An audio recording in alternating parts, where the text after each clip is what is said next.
Welcome back to Hannity. Carol Swain, a frequent guest on the Great American Panel, is a professor of political science and law at Vanderbilt University. Sean sat down with her to talk to her about her new book, Be the People, a call to reclaim America's faith and promise.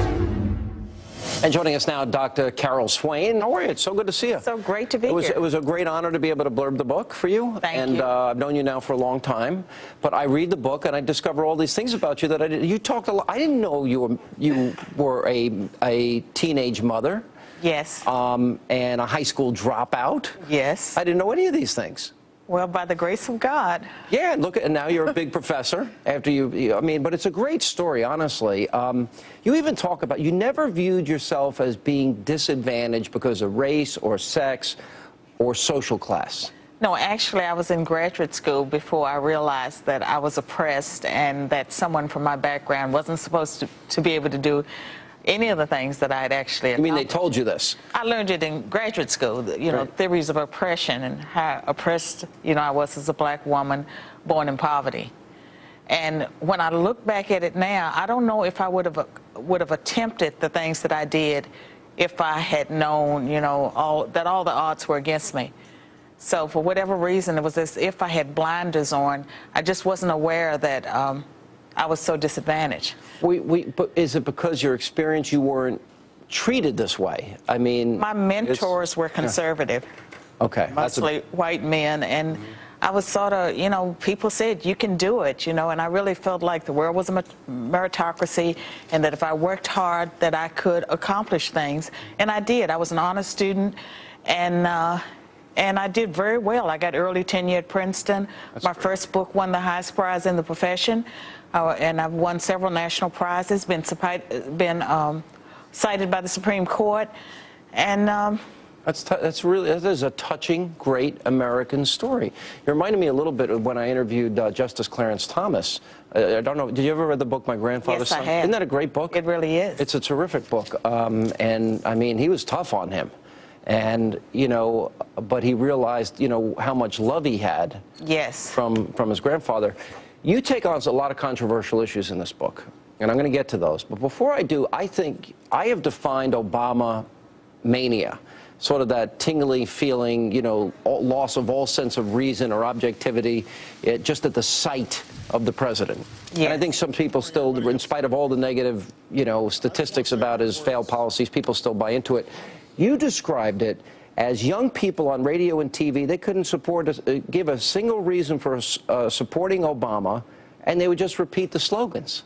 Yes, that's right. Explain that in detail. And many of them, just seemed to be mesmerized. I'm sure you remember during the campaign when young women were feigning as if they were with some great rock star. And I think that it often happens with the left that when you get into a debate that they immediately start quoting, slogans that you've heard before. And there's no real debate, no substance. And if that breaks down, they start calling names. And so that seems to be just the approach. I think this time, he got away with platitudes and bumper stickers last time. I think this time it's going to be the only thing he's got. He doesn't have a record to run on. Platitudes, bumper stickers won't work, so it's going to be a pretty vicious campaign. Well, right now, the youth vote seems to have fallen away, some of that youth vote. And whether or not African Americans and Hispanics stick with him, that remains to be seen. I think the greater problem will be if he can get the turnout, like in the black community. If blacks go to the polls, most of them will vote for him, but how many will actually go to the polls? You actually take on the issue of race in a way that I'm sure you're going to be criticized for.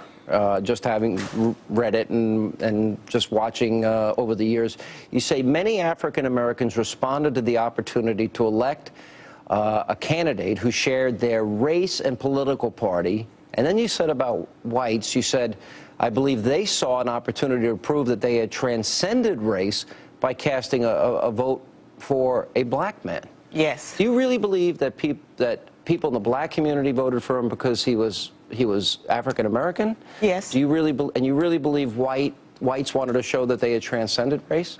Yes, I even had people tell me, colleagues even tell me that they thought it would be good for America to have a black president. And so it was all this stuff, not that he was the most qualified, or even that they agreed with everything he was saying. Yeah. They thought it would be good for America's image. Yeah. And as I traveled during 2008, you know, strangers, many of them were white, they would come up to me and very proudly tell me they were voting for Barack Obama, you know, because I'm black, and they thought, you know, that would be a great thing to tell me. And so... well, he got 5% of the black vote in the country? Something like that. Yeah. And you even say that with racial polarization, you say that there is reluctance, and this was later in the book, in the black community to criticize him because of his race. Well, I mean, that remains true today. And it's not just uncommon, it's not just for Obama. There's a reluctance to certainly criticize black liberal leaders. Mm-hmm. But I think the most important thing I say in the book is that America is a country that 78% of the people profess to believe in the Judeo-Christian God. Yet, if you look at the mess the country is in, there's no evidence of that. And I often find people complaining about the state of the nation and the moral decline. And so they're very frustrated. They're on Facebook and Twitter, yet they forget it's we, the people, who are responsible for the officials that are in Washington. And so ultimately, we're responsible for those policies. And I think we can take back our country, and we need to hold them accountable. And so we can't just sit back and point fingers. It's a terrific book. Be the People, a call to reclaim America's faith and promise. Carol, Dr. Swain, good to see you as always. Thank you. We appreciate it. Thank you.